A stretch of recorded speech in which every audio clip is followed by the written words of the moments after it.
उत्तर पूर्व मुंबई लोकसभा निर्वाचन क्षेत्र में शिवसेना, यूबीटी और महाविकास अघाड़ी के उम्मीदवार संजय टीना पाटिल की प्रचार यात्रा जोर शोर से शुरू है। कुछ ऐसा ही देखने को मिला विक्रोली पूर्व के कन्नम वार्ड नगर में, जहां संजय टीना पाटिल अपने पदयात्रा के दौरान लोगों से मिल रहे थे और लोग भी उनका स्वागत सत्कार करते नजर आ रहे थे। विधायक सुनील राउत इस पदयात्रा में संजय टीना पाटिल का बराबर साथ निभाते रहे।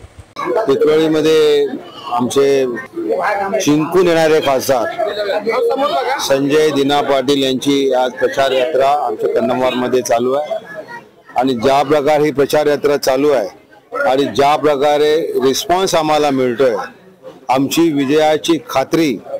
या रिस्पॉन्समुळे आणि या मिळालेल्या प्रतिसादामुळे आमची खात्री झालेली आहे की आता जिंकण्याची लढाई नाही, संजय पाटील जिंकलेलेच आहेत, परंतु आम्ही किती मतांनी जिंकायचं याच्यासाठी आमची लढाई चालू आहे। गद्दारांना धडा शिकवण्यासाठीची लढाई आहे, गद्दारांना त्यांची जागा दाखवण्यासाठी ही लढाई आहे आणि अनेक वर्षांनी आमच्या ईशान्य मुंबईतला मराठी माणूस असं वाटत होतं की आम्हाला एक खासदार पाहिजे, मराठी खासदार पाहिजे, जो आमची बाजू, ईशान्य मुंबईची बाजू एक ठामपणे आमची मांडेल आणि संजय पाटलांसारखा उमेदवार आम्हाला मिळाला हे आमच्या ईशान्य मुंबईचा भाग्य आहे की संजय पाटील सारखा खासदार आमच्या बरोबर आहे। शिवसेनेचा खासदार आहे, उद्धव बाळासाहेब ठाकरेंचा खासदार आहे आणि महाविकास आघाडीचा खासदार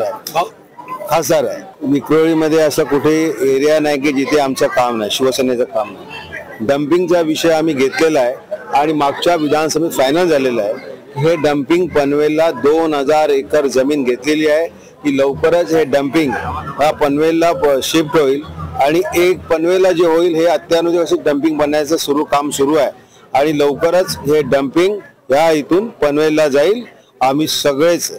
विक्रोळीस संपूर्ण यांचा विश्वास माझ्यावर, माझ्या पक्षावर आहे आणि हाच विश्वास पुढे संजय पाटलांवर राहील आणि संजय पाटील खासदार झाल्यानंतर जो आमचा डम्पिंगचा विषय आहे तो थोडासा स्लो झालाय, तो फास्ट करण्यासाठी आणि डम्पिंग इकडनं हटवण्यासाठी आम्ही सगळे प्रयत्नशील आहोत आणि ते करणार, हा आमचा प्रॉमिस आमच्या विक्रोळीतल्या लोकांना। आमचं मराठी गुजराती चालू नाही, आम्हाला मराठी खासदार पाहिजे आणि जे गुजराती शिवसेना प्रमुख बाळासाहेब ठाकरे यांना मानणारा आहे, जो गुजराती जो शिवसेनेवर अनेक वर्ष आमच्या बरोबर आहे, तो आज सुद्धा आमच्या बरोबरच आहे। परंतु काही लोक काही भरकटलेली आहेत, थोडेसे कोणाच्या प्रभावाखाली आहेत, थोडे अंधभक्त झालेले आहेत, त्यांच्यासाठी हा विषय आहे। परंतु या ठिकाणी या ईशान्य मुंबईमध्ये 7.5 लाख मराठी आहेत, 2,28,000 गुजराती आहेत आणि जवळजवळ 2.5 लाखाच्या आसपास मुस्लिम समाज आहे आणि त्यामुळे मराठी माणसांची एक मागणी होती की या ठिकाणी यावेळेला आम्हाला मराठी खासदार पाहिजे आणि आम्हाला मराठी खासदार जिंकून देण्याची संधी आम्हाला मिळाली आहे आणि ही संधी ईशान्य मुंबईतील प्रत्येक मतदार पार पाडेल आणि संजय पाटील येणाऱ्या 4 जूनला हे नक्कीच दिल्लीला पोहोचतील मराठी माणसाची बाजू मांडण्यासाठी, मराठी माणसासाठी आणि ह्या मुंबईमध्ये मराठी माणूस टिकवण्यासाठी।